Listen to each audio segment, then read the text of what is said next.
Bien, buenas tardes a todos.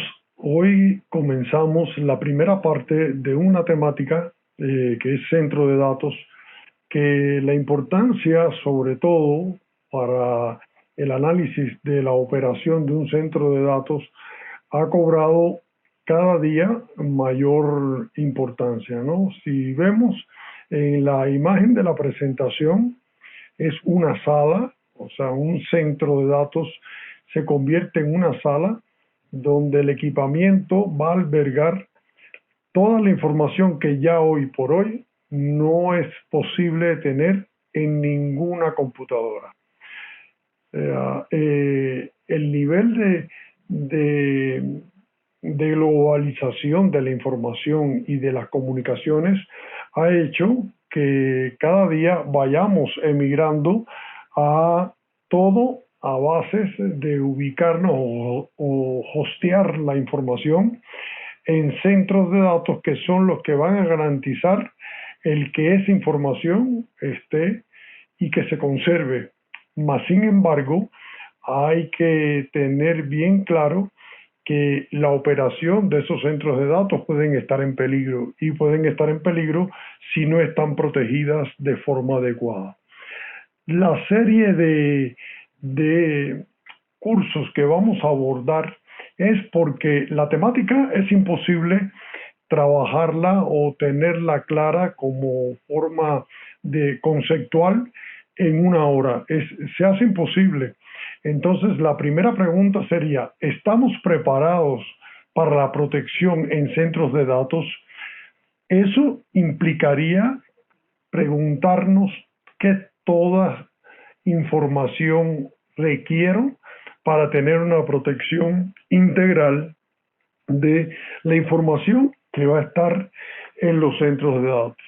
Pues bien, esta imagen que nos acompaña es una forma de mostrar cómo la línea que está en rojo estaría marcando lo que sería la protección externa, o sea, como si fuera una malla de pararrayos con sus bajantes conectada a un sistema de puesta a tierra.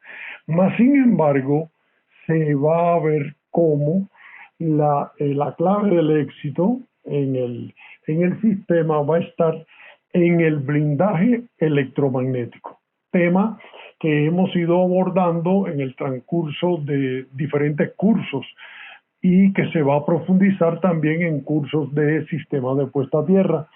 Una de las cosas fundamentales es ver cómo cada uno de los periféricos o equipamiento tienen que estar conectados a tierra y cómo inclusive lo que son ya los rack con más capacidad de información también son parte importantísima o corazón de la equipotencialidad. Entonces vamos a comenzar. Les prometo que van a ser varios cursos, los vamos a ir nombrando. Este va a ser el parte 1 y estoy seguro que va a poder complementar la información que hoy por hoy tenemos a la hora de trabajar en una temática tan firme como es los centros de datos. Entonces, los primeros criterios generales son: el objeto de proyecto para un centro de datos es la proyección del sistema de protección externa e interna de una edificación destinada a centros de proceso de datos, que debe tener en un elevado nivel de protección que permita garantizar los servicios vitales de almacenamiento y procesamiento de la información. De hecho, en las normas de centros de datos trae consigo la redundancia de los sistemas de alimentación, la protección que tiene que haber en los tableros, todas una serie de condicionantes que no son objetivo del día de hoy, pero que también van a ser tocados. Un CPD, que es un centro de proceso de datos, otra forma de llamar a los data centers, cuenta con un tier, ¿no? Esta es la tipología de la infraestructura del sitio del centro de datos que define los requisitos y beneficios en cuanto a clasificaciones tier para la infraestructura de dichos centros. Cada tier se alinea con una función específica del mundo de los negocios y establece los criterios apropiados para la energía, refrigeración, mantenimiento y capacidad para resistir una falla. Los tiers son progresivos y cada uno incorpora los requisitos de todos los tiers inferiores. Por lo tanto, esto nos va a llevar a que, además de fomentar las soluciones de ingeniería innovadoras, reconocer que no todos los centros de datos son iguales y que no necesitan serlos. Por lo tanto, hay que hacer un tratamiento específico dependiendo de la clasificación que tenga el mismo.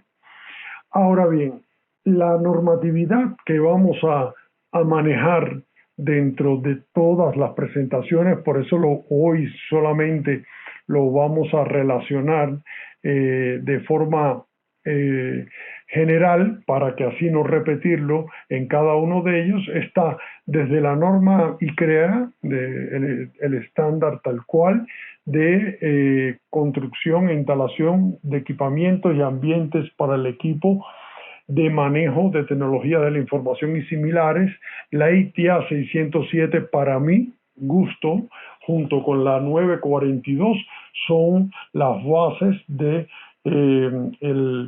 la conformación del basamento teórico y práctico de las telecomunicaciones y todo lo que es estándar para data center. En el caso de México tenemos la NMXI 14763-2 de NICE, que a mi gusto tiene un lenguaje muy práctico, un lenguaje muy entendible para todos los que no tienen que ser especialistas confinados de data center, pero sí está todo muy bien marcado y la vamos a trabajar muchísimo en este primer día. Bueno, de la NON 001 para la temática genérica de las instalaciones eléctricas, y ahí podemos ir relacionando, por ejemplo, esta NMXJCI 489 es para centros de datos de alto desempeño, y así sucesivamente vamos a ir tratando diferentes temáticas vistas desde el ángulo de cada una de estas normas. Entonces, este va a ser el comienzo de la temática de centro de datos. Ahora bien, el alcance de las propuestas de protección de centro de datos, ¿de qué forma, si me preguntaran, qué alcance debo definir? Y siempre me baso en estos 3 puntos fundamentales. La definición del concepto de unión equipotencial entre los sistemas de puesta a tierra. Hace unos años atrás era en extremo complejo tratar un ingeniero de la rama de energía, o sea, electromecánico, coordinar un criterio común con un ingeniero en telecomunicaciones o especialista en TI. Y la gran separación estaba en el sistema de tierra. Yo creo que hoy se ha ganado muchísimo en eso a partir de una evangelización que se viene haciendo por muchos, no digo que sea por mí, sino por muchos en el mercado, donde estamos tratando de que se entienda que la equipotencialidad de todas las tierras es la clave del éxito en cualquier aplicación. Ahora bien, la segunda es la definición del concepto de protección externa, basado en el análisis por el método de la esfera rodante. Señores, cuando se habla de centros de datos, yo sí creo que debemos poner una alerta en que en el caso de utilizar otras tecnologías, bien, siempre debe equipotencializarse con un anillo en cubierta que tenga múltiples bajadas y, de ser posible, esté equipotencializado con la estructura para de esta forma generar un blindaje electromagnético. Y por último, o tercero, es el sistema de protección interna, basado en la coordinación energética requerida para la adecuada operación de los supresores de sobretensión. O sea, que el alcance de cualquier propuesta de centro de datos no puede ser solamente el definir, como a veces suceden en muchas juntas, que hablamos de todo pero no concretamos nada, pero en el caso de centro de datos, que hoy es la confiabilidad de todo el trabajo que estamos generando. O sea, todo el tiempo que uno dedica a generar negocios inclusive pueden perderse si el centro de datos no está de forma adecuadamente protegido. Entonces, dentro de esta definición, lo primero que entonces me iría a cuáles son los pilares de la protección. O sea, los pilares de la protección vienen siendo y están muy bien definidos en la norma internacional IS 62305, donde se definen las 5 partes esenciales para una correcta instalación de protección externa contra descargas atmosféricas, y son la instalación captadora, que no es más que la punta o grupo de puntas, los derivadores, que no son más que las bajantes o los elementos que van a conducir la descarga atmosférica o la energía del rayo hasta la instalación de toma de tierra, que sería la tercera. La cuarta es el respetar las distancias de seguridad. Esta temática la hemos abordado ya en los webinars anteriores de método de la malla, método de la esfera rodante, método del ángulo y el uso de pararrayos de dispositivos de cebado. Y por último está la equipotencialidad. La columna de la equipotencialidad, si pudiéramos ponerla, ¿cuál de todas las que están ahí, de las 5, podemos prescindir de ella? La única que no pudiera prescindir sería de la toma de tierra y de la equipotencialidad, porque quizás el sitio que estoy protegiendo pudiese, que no lo creo, porque siempre que tenga un centro de datos debo tener la protección a través de puntas captadoras, pero indudablemente lo que no puede fallar es el sistema de tierra y la equipotencialidad de todos los elementos metálicos que conformen la instalación y que se pudieran poner en contacto con energía debido a cualquier condición de la operación del mismo. Entonces, de ahí voy a definir o relacionar algunas definiciones que están en algunas normas y voy a tomarlas tal cual están ahí. Por eso van a ver algunas diferentes tipologías de letras, porque las pongo tal cual está en la norma. En esta ICREA del 2013 plantea como tierra de seguridad el principio objetivo de la instalación de puesta a tierra es la seguridad de las personas y de todos los equipos. Las instalaciones eléctricas deberán contemplar el uso de puesta a tierra para seguridad de acuerdo con el artículo 420.2.2 de esta norma. Si se fijan, los que vienen o se han convertido en seguidores y a los cuales le agradezco muchísimo del canal, el tema de la definición de para qué un sistema de puesta a tierra viene definido en todas las normas de igual forma, sea para la aplicación que sea, tiene que ser protección a personas y equipos. Bien, después encontrar un camino de baja impedancia para el retorno de la corriente de falla, etcétera, son elementos importantes, más debe destacarse los dos que marca esta norma. Ahora, muebles dentro de la sala. ¿Por qué puse esto? porque se van a preguntar después cuando veamos cómo hay que aterrizar o cómo se recomienda aterrizar los racks y demás, este detalle que dice el mobiliario dentro del ambiente de tecnologías de la información deberá ser de material antiestático, no combustible y no contendrá PVC.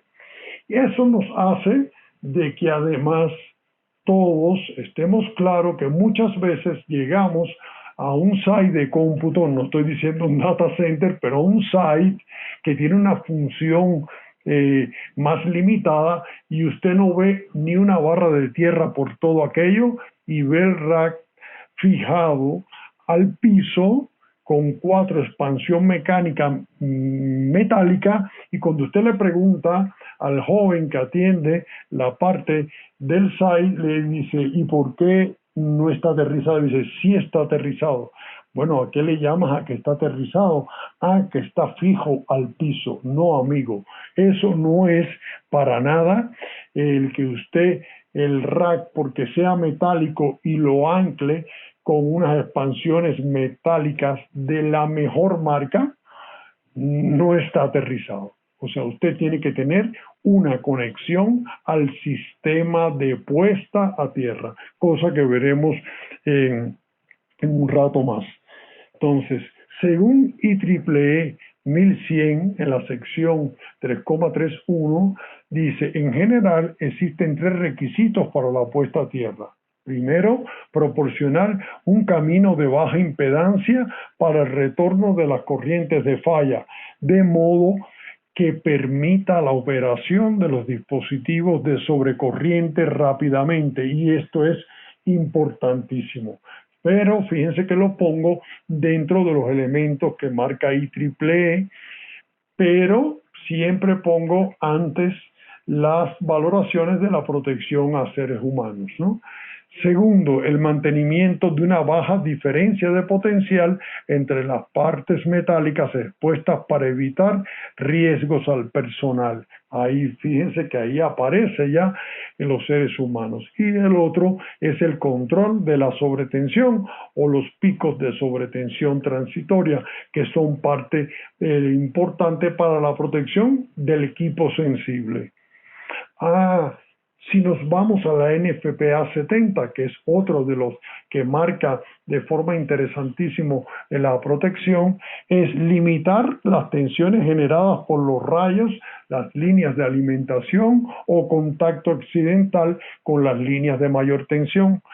Estabilizar la tensión a tierra en condiciones de operación normal. Limitar las tensiones entre las envolventes, elementos metálicos no portadores de corriente en condiciones normales de operación, y los elementos portadores de corriente del equipo eléctrico. Proveer, por último, un camino efectivo a la corriente de falla. Fíjense que en el punto número 3, que es el limitar las tensiones entre las envolventes, que pueden ser elementos metálicos, tal cual la charola, vamos a desde ahorita ya invitarlos, saldrá en el próximo mes, a un webinar que estamos preparando con Charofil, una empresa que es líder en el tema de envolventes metálicas, como son las charolas, ¿no? Y que son muy aplicadas en el caso de los que ellos fabrican para centros de datos o centros de comunicaciones.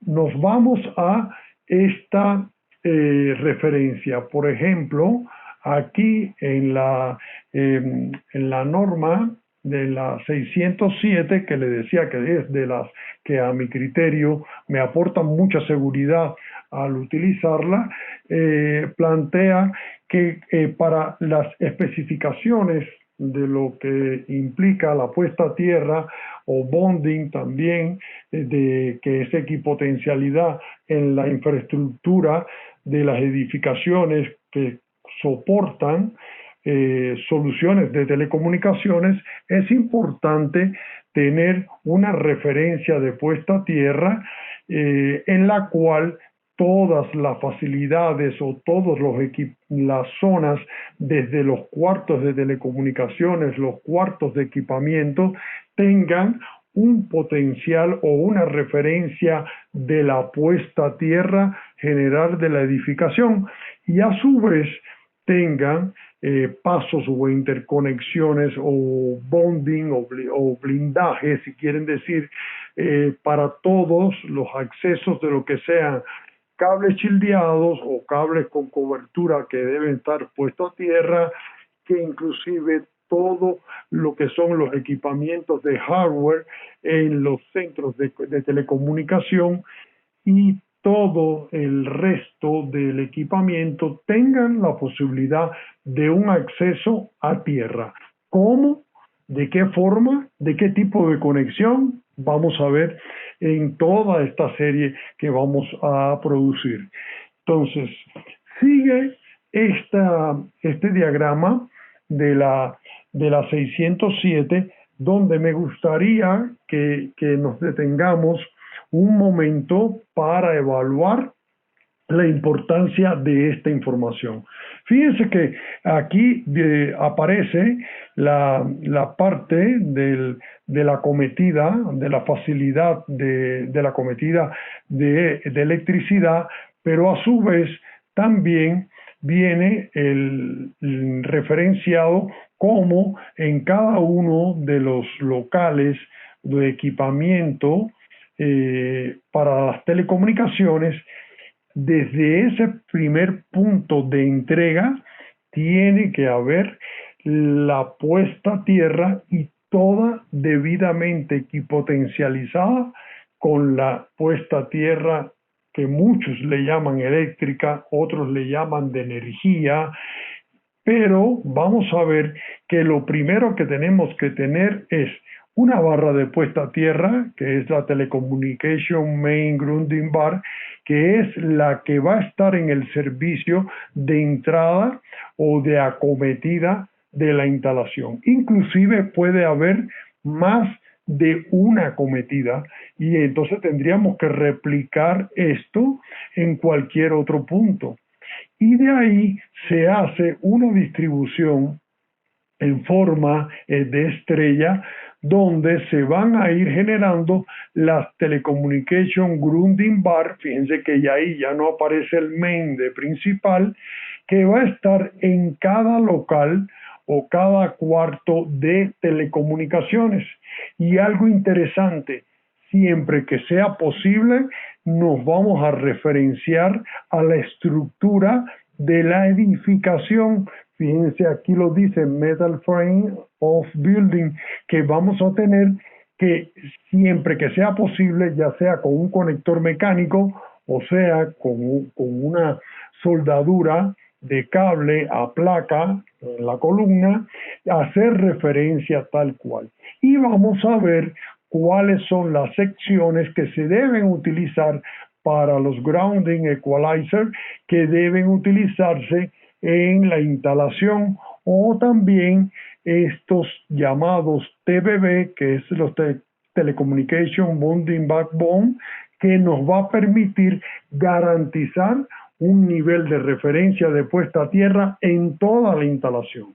Entonces, una vez más, llegamos a que la base de la equipotencialidad es la clave del éxito en cualquier instalación. Y entonces vamos a ver que estas secciones de los conductores va a ser reflejado en una tabla que posteriormente vamos a compartir. Entonces, de igual forma, cuando se habla de Telecommunication Grounding Bar en el área para pequeños locales comerciales, quizás no se necesita la distribución que vimos en la edificación anterior, que se le llama grandes edificaciones.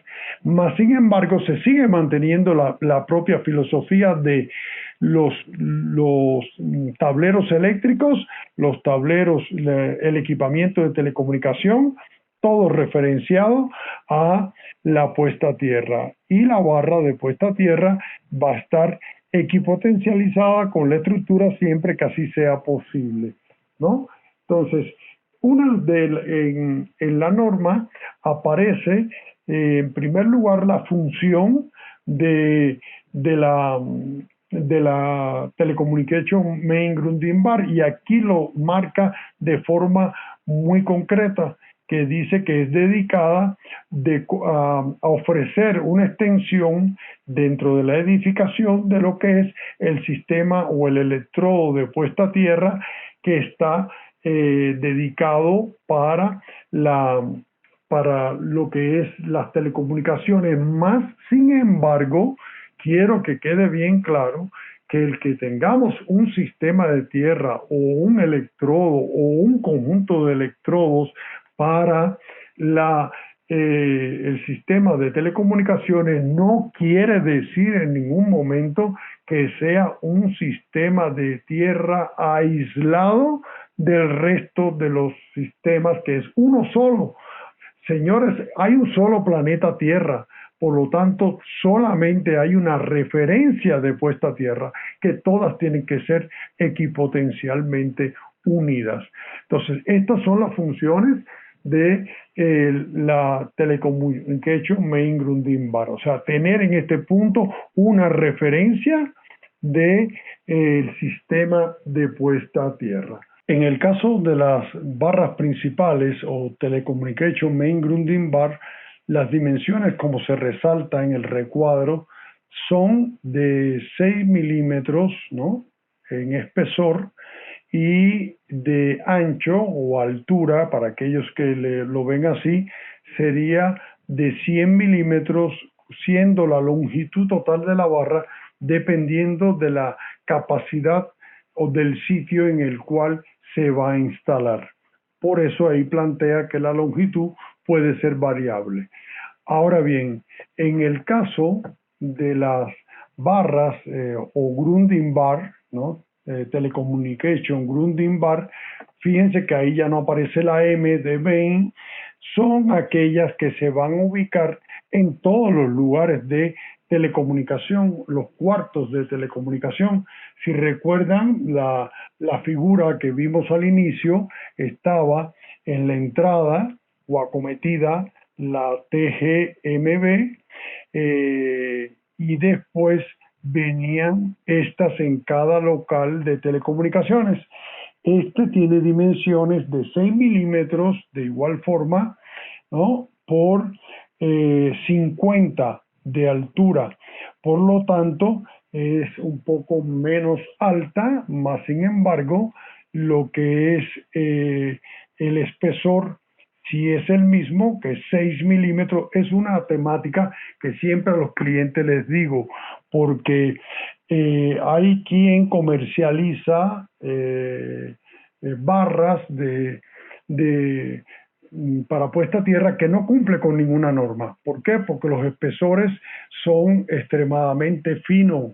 Me han tocado ver 2 milímetros de espesor y, señores, eso no corresponde con lo que marca la norma, porque ahí se está garantizando la capacidad de la conducción y de no generar un punto de alta resistencia de contactos, etcétera. Entonces, esta es la especificación de las dimensiones que deben tener. No lo señalé anteriormente, pero fíjense que se habla mucho de el tener un reconocimiento de prueba de laboratorio. Esa es una de las cosas que hemos tomado como parte como campaña en casi todos los webinars, y es cerrar con que es necesario tener, si bien excelentes proyectos, excelentes productos y excelentes instaladores. O sea, esas tres cosas tienen que estar para dar una garantía al cliente final. Entonces, otra de las tablas de referencia que a mí me interesaba mostrar y compartir son las secciones que tienen que tener estos conductores de bonding, ¿no?, como tal, y fíjense que plantea que ese conductor debe tener una sección mínima de calibre 6 AWG y por lo tanto esto es hasta definido en función de las distancias de recorrido en metros o en pies, desde hasta 4 metros calibre 6 y ahí va creciendo hasta llegar a un calibre 3 ceros. Bien, si hay alguna duda, después les invito, que es una de las cosas que ya me han comentado los colegas asiduos y es lo bueno que ahora se concentren en la explicación que estamos dando y después pueden visitar de nuevo esta presentación que no se va a quitar del canal y ustedes poder complementar revisando esta tabla con la figura inicial que se tuvo de así armar de forma repetitiva. De hecho no se les cobra porque vean la presentación 80 veces y yo feliz que así lo hicieran, pero lo importante es que garanticen, ante todo, es que las secciones de los conductores que se utilicen sean correctas, ¿bien? No debe en ningún momento equivocarse o violarse en utilizar secciones bajas a las que están ahí por ahorrar unos pesos, porque eso implicaría primero aumento de la resistencia al disminuir la sección del conductor y segundo, no lograrían el control adecuado que tendría con las secciones que corresponden en la temática de la interferencia electromagnética. Ahora bien, dentro de esta misma norma viene esta figura, la de 2.1, donde fíjense que da desde la acometida del servicio eléctrico al cuarto o local de entrada, con la referencia que ya habíamos hablado, después los cuartos de comunicación y en este caso fíjense que refleja un cuarto de comunicación con equipamiento de forma tal de tener lo que es la acometida eléctrica, la parte de señal, y aquí se une, y no es que lo haga con la intención de que lo revisen por obligatoriedad, pero sí sería importantísimo que vean que con esto está un equipo sensible, llega una señal de energía y llega una señal de datos. Por lo tanto, van a ver que obligatoriamente van a requerir posteriormente que tengan supresores de sobretensión en la red de energía y en la red de datos. Aquí pongo unas imágenes de trabajos ya realizados con una empresa con la cual vamos a firmar un webinar. Estamos esperando que el semáforo de la contingencia mejore, o por lo menos que se ponga en amarillo, para poder ir a un data center, para mí uno de los mejores que he visto en cuanto a instalación, que tiene toda la protección de red de puesta a tierra, que además tiene todo lo que es contra incendio, intruso, la parte de clima, pasillos fríos, pasillos calientes, pero en este caso, esto fue un proyecto que se ejecutó por esa empresa, dando servicio a otra de instalación de centros de datos donde se maneja todo lo que es la transmisión de radio y televisión de una cadena aquí en México. Y les comento que fíjense, estos son los racks de una de las estaciones.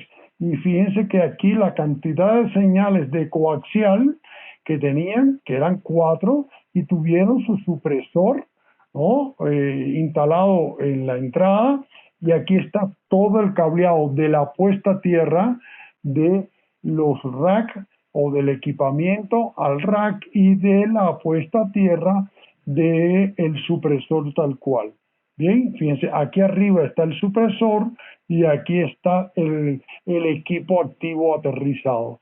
Y en esta inferior, que está con estas dos flechas en rojo, está conectado el supresor, bien, de red de Ethernet para los puertos de comunicación de esta estación. Entonces, les decía, hoy estamos dando definiciones generales de la protección de data center y en la medida que vayamos avanzando en semanas, vamos a ir viendo casos específicos. Ahora bien, cuando hablamos de esta norma de NICE del 2017, norma que yo dentro de las nacionales respeto, es una norma mexicana que especifica los requisitos, recomendaciones para el diseño y la instalación de conexiones, uniones entre los diferentes elementos eléctricamente conductivos en edificios y otras estructuras durante su construcción o remodelación. En los casos que se planea instalar equipos de tecnología de la información y principalmente equipos de telecomunicaciones con el fin de, primero, minimizar el riesgo de peligros eléctricos que afecten la función correcta del equipo y su cableado de interconexión. Esto es vital, señores. Y segundo, proporcionar a la instalación de telecomunicaciones una referencia de señal fiable que pueda mejorar la inmunidad frente a las interferencias electromagnéticas IEM. Fíjense, es increíble cuando nosotros llegamos a la primera estación de radio, siempre hubo el temor, suerte que tuve la confianza de un ingeniero, de veras, a mi criterio, una de las personas más capacitadas en todo lo que es el tema de transmisión, ¿no?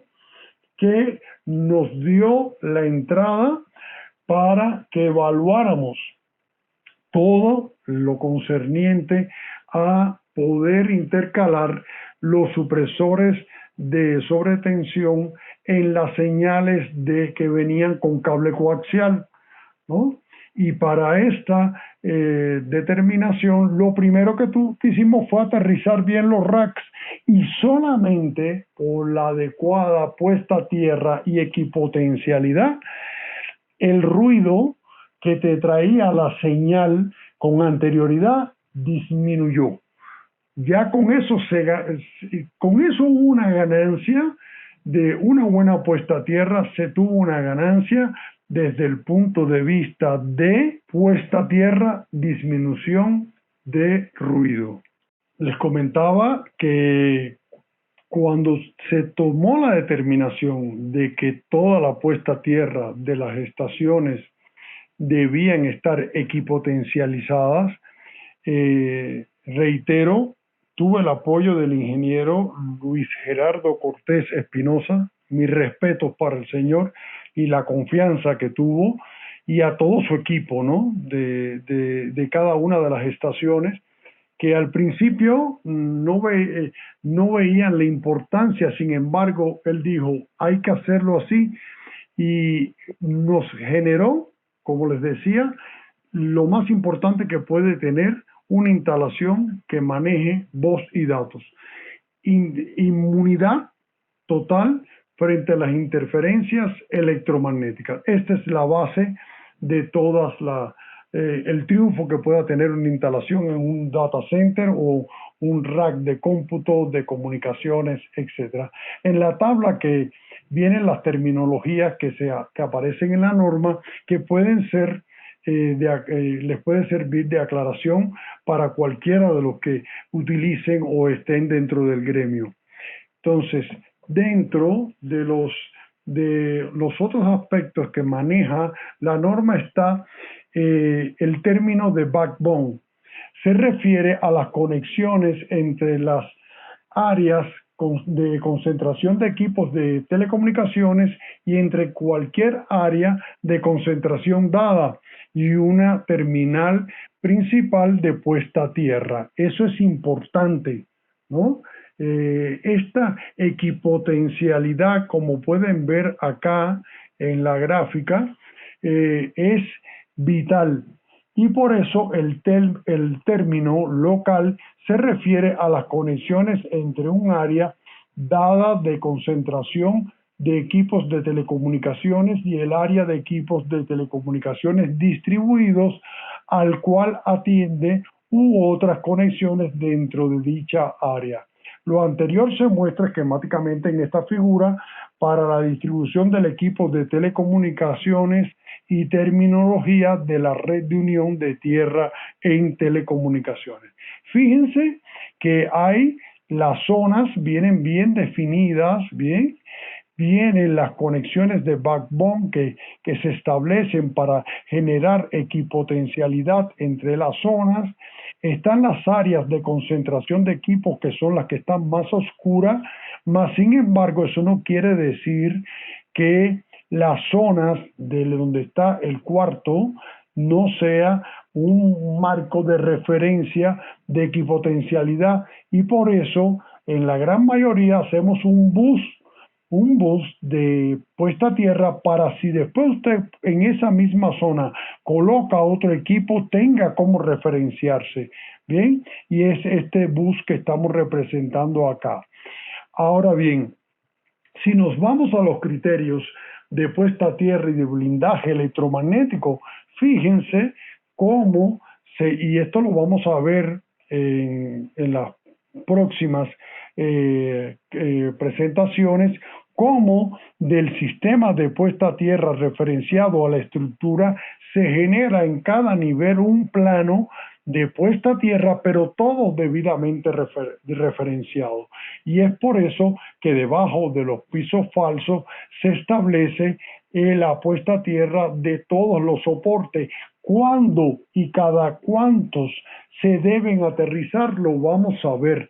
Se va a tocar cada uno de esos puntos en futuras presentaciones.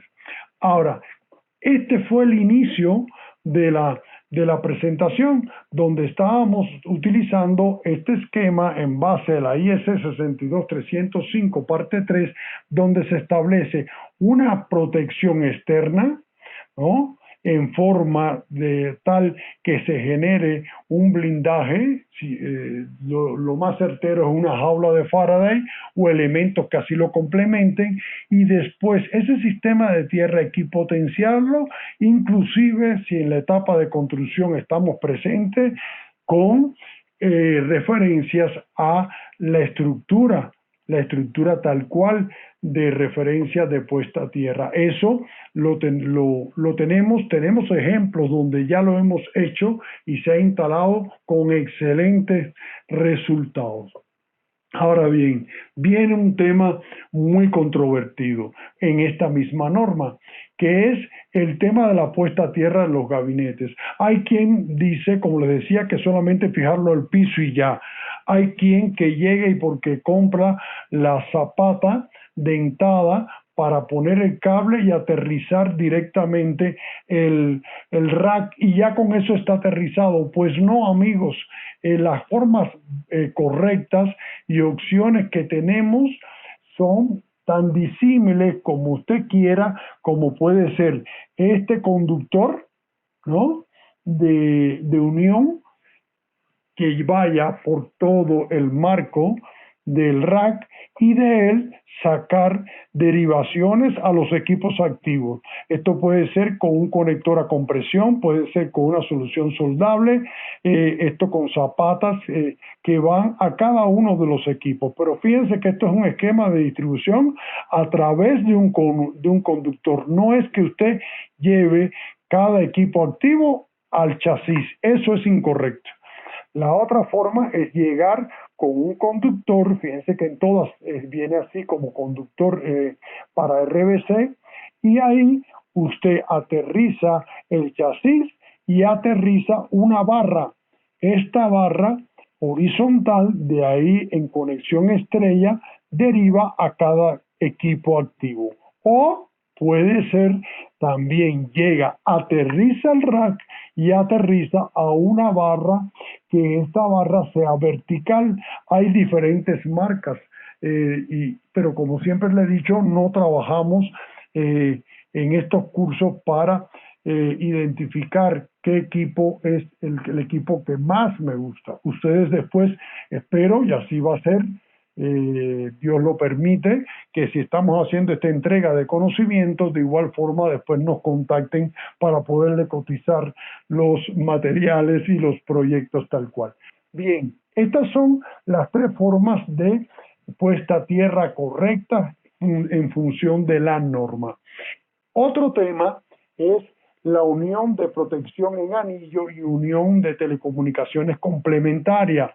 Se deben conectar conductores de unión adicionales entre equipos de telecomunicaciones o entre el equipo de telecomunicaciones y el conductor de unión del anillo, la red de unión a tierra de telecomunicaciones complementarias. Bueno, si bien esta es una opción, fíjense que aquí hay una barra de puesta a tierra y de ahí se lleva en estrella al tablero eléctrico y de ahí se lleva a esta otra barra que de aquí al equipo electrónico. Esto es una opción, pero si me dijeran cuál es el Rolls Royce, sería el recomendado, sería el tablero eléctrico con su referencia tal cual está acá, de ahí al otro, a la otra barra de tierra y ambas referenciadas a la red de la unión de la malla tal cual. Con eso, de veras, la solución se hace excelente. Entonces, hay un tema que plantea, puse esta norma porque es una norma de referencia para centros de datos, pero esto lo podemos ver en la NMXJ 549, lo podemos ver en la IEC 62305, parte 4, donde se define las necesidades de utilizar supresores de sobretensión en todos los tableros eléctricos de distribución, desde la cometida principal y hasta el tablero final. Bien, se deberán formar los siguientes tres niveles de supresión como mínimo. Bien, y eso es supresor colocados clase C, que en este caso, norma IEC sería tipo 1, para lugares de alta incidencia con los tableros dependiendo de la configuración, en este caso único punto de conexión de neutro con tierra, porque el resto de los tableros aguas abajo, la barra de tierra y neutro no se unen. En mediana incidencia, clase B, que sería tipo 2 en tableros secundarios, que son los regulados, los de los acondicionadores, etcétera, y cargas tal cual.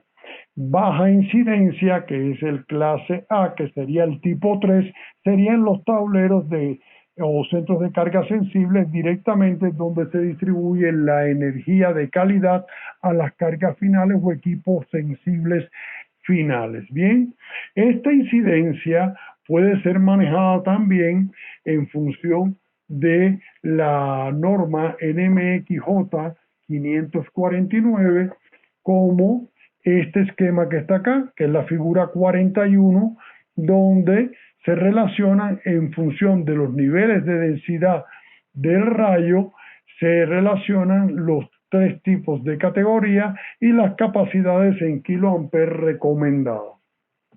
Este es un esquema donde se plantea la secuencia, por ejemplo, en este caso en específico, del cuadro general de distribución, un cuadro aguas abajo de subdistribución y este del equipo final. Si se fijan, en este caso, el sistema de alimentación está conectado con las tres fases y lo que es el neutro con respecto a tierra. Les pediría que visiten el webinar más codiciado, diría yo, que fue el de supresores de redes de energía, donde explica las configuraciones TNC, TNS y TT y EIT. Bien, entonces, seguimos con este tema. Fíjense que dice identificación del sistema de seguridad. En la norma ICREA plantea que es importante que todo data center cuente con sistema de detección, sistema de extinción, circuito cerrado de TV o CCTV y control de acceso. Bueno, señores, todo esto puede generar lo que diríamos una seguridad, mas sin embargo, si no está protegido, si no se lleva la puesta a tierra de sus equipos, si no se pone supresores, como se explicó en el webinar de redes de datos y voz y datos, todo esto se puede perder solamente con una sobretensión. Y no tiene que ser por caída del rayo, puede ser por los arranques de clima, un tema que trataremos también sobre los cuidados que hay que tener debido a las sobretensiones que originan los equipos de clima. Y una de las cargas más fuertes que tiene un data center